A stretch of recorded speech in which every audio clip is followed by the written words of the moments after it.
Hello बच्चों, welcome to toppers तक। तो आज हमारा टॉपिक क्या है, ब्लड के कंपोनेंट मतलब ब्लड के घटक के बारे में पढ़ेंगे। इसके पहले हमने एक वीडियो प्रोवाइड करा दिया है ब्लड के बेसिक नॉलेज के बारे में। अगर आप लोग उसको नहीं देखे तो उसका लिंक आप लोग को डिस्क्रिप्शन बॉक्स में मिल जाएगा, क्योंकि वो बेसिक चीज़ें होती हैं। उधर जब आप लोग को जानकारी हो जाएगी तो ब्लड के कंपोनेंट बड़े आसानी से समझ में आ जाएगा, तो वो वीडियो देख लीजिएगा। इससे पहले हमारे चैनल पर जो भी स्टूडेंट नए हैं चैनल को सब्सक्राइब कर लीजिए और अपने दोस्तों के साथ शेयर कर दीजिए। आइए बिना किसी देरी के अब हम अपने ब्लड के कंपोनेंट मतलब ब्लड के घटक के बारे में पढ़ते हैं। सबसे पहले देखिए, यहाँ पर ब्लड को दो भागों में डिवाइड किया गया है। एक होता है प्लाज्मा, दूसरा होता है रुधिर कणिकाएं। प्लाज्मा जो होता है ये कितना प्रतिशत होता है हमारे शरीर में, तो ये 55% होता है, 55% होता है। और जो ये प्लाज्मा होता है कैसा भाग होता है, तरल या द्रव्य भाग होता है। रुधिर कणिकाएं जो होती हैं, दूसरा है रुधिर कणिकाएं। रुधिर कणिकाएं कितनी होती हैं, 45% होती हैं, 45% होती हैं। और यह कैसा भाग होता है, तो ये ठोस भाग होता है। अब आइए एक एक करके हम लोग समझते हैं। सबसे पहले समझेंगे क्या, प्लाज्मा। प्लाज्मा में जो पानी होता है कितने प्रतिशत होता है, 90% होता है। इसकी संख्या घटती या बढ़ती रहती है, किसी किसी बुक में 90, 91, 92, 95 तक दिया रहता है। इसके बाद अगर हम बात करें ग्लूकोज, तो ग्लूकोज हमारे शरीर में मतलब प्लाज्मा के अंदर 1% पाया जाता है। इसके बाद अगर हम प्रोटीन की बात करें तो प्रोटीन कितने प्रतिशत पाया जाता है, तो 9% प्रोटीन पाया जाता है। अब प्लाज्मा में जो प्रोटीन पाए जाते हैं, इसमें जो सबसे पहला प्रोटीन होता है क्या होता है, इम्यूनोग्लोबिन होता है। इम्यूनोग्लोबिन होता है। और दूसरा क्या होता है, एल्ब्यूमिन होता है। तीसरा ग्लोबिन होता है। और चौथा प्रोथ्राम्बिन और पांचवा फाइब्रिनोजन होता है। तो जो ये इम्यूनोग्लोबिन, एल्ब्यूमिन और ग्लोबिन, ये जो तीन प्रोटीन पाए जाते हैं, ये क्या करते हैं, हमारे शरीर को प्रतिरक्षा प्रदान करते हैं। ये जो तीनों प्रोटीन पाए जाते हैं ये हमारे शरीर को प्रतिरक्षा प्रदान करते हैं। जबकि प्रोथ्राम्बिन और फाइब्रिनोजन जो प्रोटीन होता है ये रुधिर का थक्का बनाने में सहायक होता है, लेकिन थक्का बनाता नहीं है। बनाता तो प्लेटलेट्स है, उधर भी अभी बात करेंगे, लेकिन सहायता देता है कौन, प्रोथ्राम्बिन और फाइब्रिनोजन, किसमें, रुधिर का थक्का बनाने में। इसके बाद अगर हम बात करें प्लाज्मा की, तो प्लाज्मा किस कलर का होता है, तो प्लाज्मा पीले कलर का होता है। पीले कलर का होता है, क्यों होता है, इसका कारण क्या होता है। जैसे हम बात किए थे रुधिर का, तो रुधिर का रंग लाल लाल होता है, लेकिन क्यों होता है, क्योंकि इसमें हीमोग्लोबिन पाया जाता है। उसी प्रकार इसका जो प्लाज्मा का रंग होता है पीले कलर का होता है, लेकिन क्यों होता है, क्योंकि इसमें क्या पाया जाता है, बिलीरुबिन पाया जाता है। क्या पाया जाता है, बिलीरुबिन पाया जाता है। ये बिलीरुबिन बनता कहाँ है, पाया जाता है, लेकिन ये बनता कहाँ है, तो ये कहाँ बनता है, यकृत में बनता है। कहाँ बनता है, यकृत मतलब लीवर में बनता है। तो ये रहा क्या, प्लाज्मा के बारे में। अब चलते हैं हम लोग रुधिर कणिकाएं देखते हैं। इतना आप लोग को समझ में आया होगा। लेकिन जब कभी कभी यही बिलीरुबिन की संख्या जब कभी कभी बढ़ने लगती है तो कौन सा रोग होता है, तो पीलिया रोग होता है। कौन सा रोग होता है, पीलिया रोग होता है। इसके बाद देखते हैं रुधिर कणिकाएं कितने प्रतिशत पाई जाती हैं, 45% पाई जाती हैं। और भाग कैसा होता है, ये ठोस भाग में होती है। ठीक बात है। इसको रुधिर कणिकाओं को 3 भागों में देखेंगे। 3 भागों में क्या है, एक है एरिथ्रोसाइट्स, दूसरा क्या है ल्यूकोसाइट्स, और तीसरा क्या है थ्रोम्बोसाइट्स। ठीक, तो एरिथ्रोसाइट का दूसरा नाम क्या होता है, आरबीसी, जिसका पूरा नाम होता है red blood carb sales.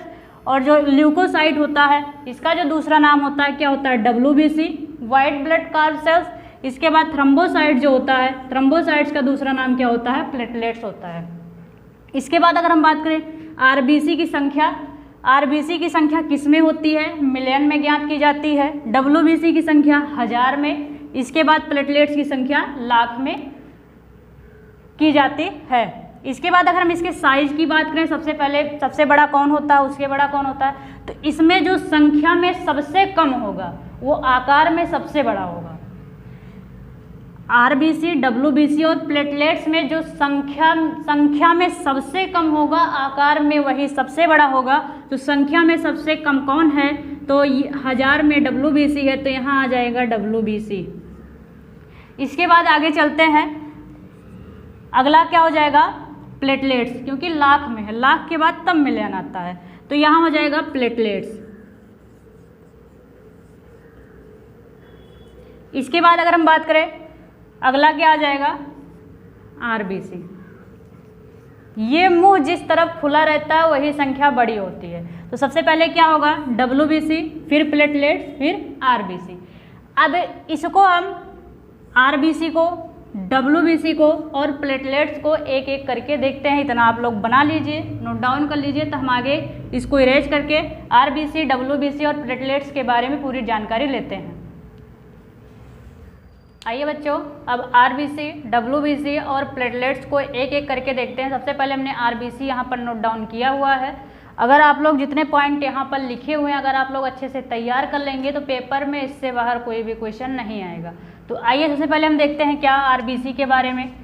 RBC में पहला पॉइंट क्या लिखा है, इसका रंग कैसा होता है, लाल होता है। क्यों होता है, क्योंकि इसमें क्या पाया जाता है, हीमोग्लोबिन पाया जाता है, हीमोग्लोबिन पाया जाता है किसमें, RBC में, इसलिए इसका रंग कैसा होता है, लाल होता है। अगला पॉइंट क्या है, स्तनधारियों में RBC सबसे छोटे आकार का होता है। तो स्तनधारी किसे कहते हैं, स्तनधारी वह प्राणी होता है जो बच्चे देता है। जैसे इसमें हम सबसे पहले बात करें मनुष्य की, स्तनधारी मनुष्य की बात करें, मनुष्य भी एक स्तनधारी है। तो मनुष्य में क्या होता है, RBC सबसे छोटे आकार का होता है और ये आकार कैसा होता है, गोलाकार होता है, गोलाकार होता है या उभयोतल होता है। क्या होता है, गोलाकार होता है या उभयोतल होता है। इसके बाद अगर हम बात करें स्तनधारियों में RBC में केंद्रक अनुपस्थित होता है। अगला पॉइंट कहा गया कि जो स्तनधारी प्राणी होते हैं जो बच्चे देते हैं उनमें RBC में जो केंद्रक होता है वो नहीं पाया जाता है। लेकिन अगर हम अपवाद के रूप में दो स्तनधारियों का नाम ले जिसमें केंद्रक पाया जाता है, जैसे इसमें पहला आ जाता है ऊंट और दूसरा क्या आ जाता है, लामा। ऊंट और लामा ये दोनों ऐसे स्तनधारी होते हैं जिसमें RBC में केंद्रक क्या होता है, पाया जाता है। इसमें क्या होता है, RBC में केंद्रक क्या होता है, पाया जाता है, केंद्रक पाया जाता है किसमें, ऊंट और लामा में। अगला देखते हैं क्या कहा गया कि पुरुष में RBC की संख्या जो होती है कितना होती है, 50 से 55 लाख प्रति mm क्यूब होती है। कितनी होती है, 50 से 55 लाख प्रति mm क्यूब होती है। जबकि स्त्रियों में RBC की जो संख्या होती है कितनी होती है, 40 से 45 लाख प्रति mm क्यूब होती है। जबकि पुरुषों में RBC की संख्या क्या होती है, ज़्यादा होती है और महिलाओं में RBC की संख्या क्या होती है, कम होती है। हमने जब ब्लड के बारे में पढ़ा था तो हमने यही बताया था क्योंकि पुरुषों में क्या होता है, रक्त ज़्यादा पाया जाता है, ब्लड ज़्यादा पाया जाता है। क्यों पाया जाता है, क्योंकि उसमें RBC की संख्या ज़्यादा होती है और स्त्रियों में कम पाया जाता है। क्यों पाया जाता है, क्योंकि स्त्रियों में RBC की संख्या कम होती है। तो यहाँ देखिए 50 से 55 लाख प्रति mm क्यूब पुरुषों में पाया जाता है, स्त्रियों में 40 से 45 लाख प्रति mm क्यूब पाया जाता है। अगला देखते हैं RBC की गणना हीमोसाइटोमीटर से। जैसे ब्लड की गणना हम किससे करते हैं, हीमोसाइटोमीटर से। लेकिन अगर ब्लड की जांच के लिए हमें अगर ब्लड को जांचना हो तो उसमें किसकी जांच करेंगे, तो उसमें RBC की ही जांच करेंगे। इसलिए यहाँ कहा गया हीमोसाइटोमीटर से ही ब्लड की मतलब RBC की गणना की जाती है। इसके बाद कहा गया RBC की संख्या जब अनियंत्रित रूप से क्या होती है, घटने लगती है। RBC की संख्या जब अनियंत्रित रूप से लगातार घटने लगती है अचानक, तो उससे कौन सा रोग होता है, एनीमिया रोग होता है। किसकी संख्या जब बढ़ने लगती है, RBC की संख्या जब अचानक बढ़ने लगती है तो एनीमिया रोग होता है। और यही RBC की संख्या जब बढ़ने लगती है, अचानक से जब बढ़ने लगती है तो क्या होता है, पॉलीसिथेमिया होता है। ये दोनों पॉइंट आप लोग याद करना कि जब घटने लगती है क्या RBC तो कौन सा रोग होता है, एनीमिया रोग होता है। और जब बढ़ने लगती है अचानक रूप से तो क्या होता है, पॉलीसिथेमिया होता है। इसकी अगर हम बात करें मनुष्य में RBC का जीवन काल, ये भी पूछा जाता है कि मनुष्यों में RBC का जीवन काल कितने दिन का होता है, तो लगभग 120 दिन का होता है। लेकिन मनुष्य भी एक स्तनधारी प्राणी है, इसमें अपवाद के रूप में अपवाद के रूप में मेढक भी एक स्तनधारी प्राणी ही है। मेढक भी एक स्तनधारी प्राणी भी है, लेकिन अपवाद के रूप में जो मेढक होता है, मेढक में आरबीसी का जो जीवन काल होता है लगभग कितने दिन का होता है? 80 से 100 दिन का होता है। मनुष्यों में कितना होता है? लगभग 120 दिन का होता है। लेकिन अपवाद के रूप में अगर हम मेढक की बात करें, मेढक भी एक स्तनधारी प्राणी है, उसमें जीवन काल कितना होता है आरबीसी का? तो 80 से 100 दिन का होता है, 80 से 100 दिन का। तो इतने पॉइंट आप लोग नोट कर लीजिए। अगर इतने पॉइंट आप लोग अच्छे से पढ़ लेंगे तो आने जो परीक्षाएं होंगी इससे बाहर कहीं क्वेश्चन जाएगा नहीं। तो आप लोग इसको नोट डाउन कर लीजिए। अब हम आगे क्या देखेंगे? डब्ल्यूबीसी के बारे में, तो नोट डाउन कर लीजिए आप लोग। आइए बच्चों, आगे 2 पॉइंट हमारे हैं, डब्ल्यूबीसी और प्लेटलेट्स। सबसे पहले डब्ल्यूबीसी को देखेंगे, तब प्लेटलेट्स के बारे में देखेंगे। तो आइए डब्ल्यूबीसी के बारे में देखते हैं। तो डब्ल्यूबीसी, इसका रंग श्वेत होता है। डब्ल्यूबीसी का रंग क्या होता है? सफ़ेद होता है। क्यों होता है? क्योंकि इसमें हीमोग्लोबिन नहीं पाया जाता। हीमोग्लोबिन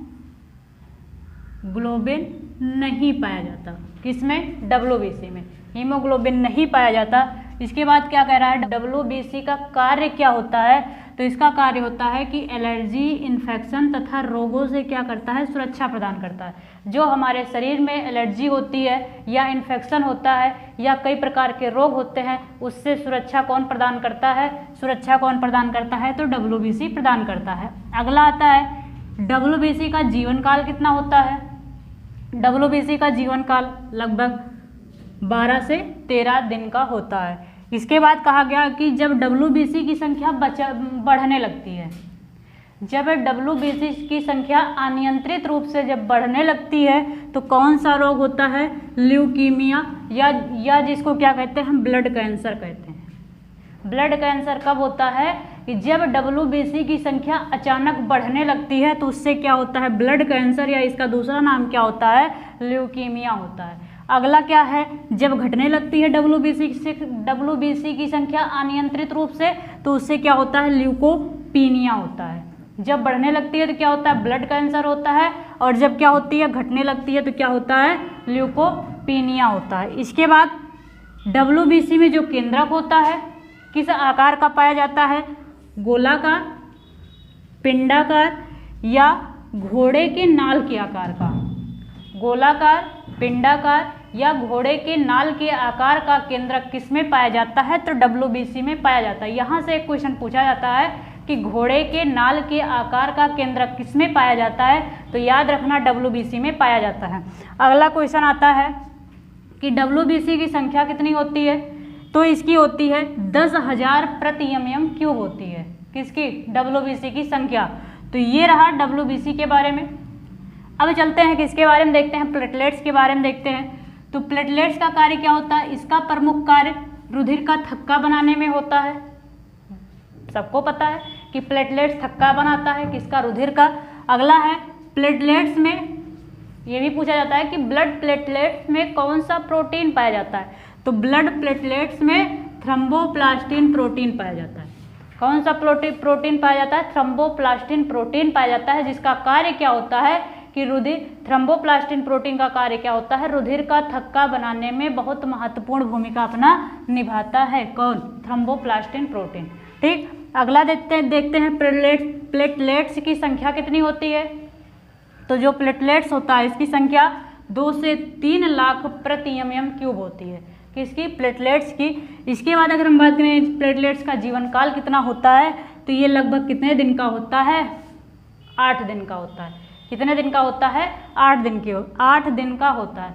इतना नोट कर लीजिए। अब हम आगे देखते हैं कि जो रुधिर का थक्का बनता है इसमें कितने पदार्थ हैं जो मिलकर रुधिर का थक्का बनाते हैं। इतना आप लोग नोट डाउन कर लीजिए, फिर आगे देखते हैं।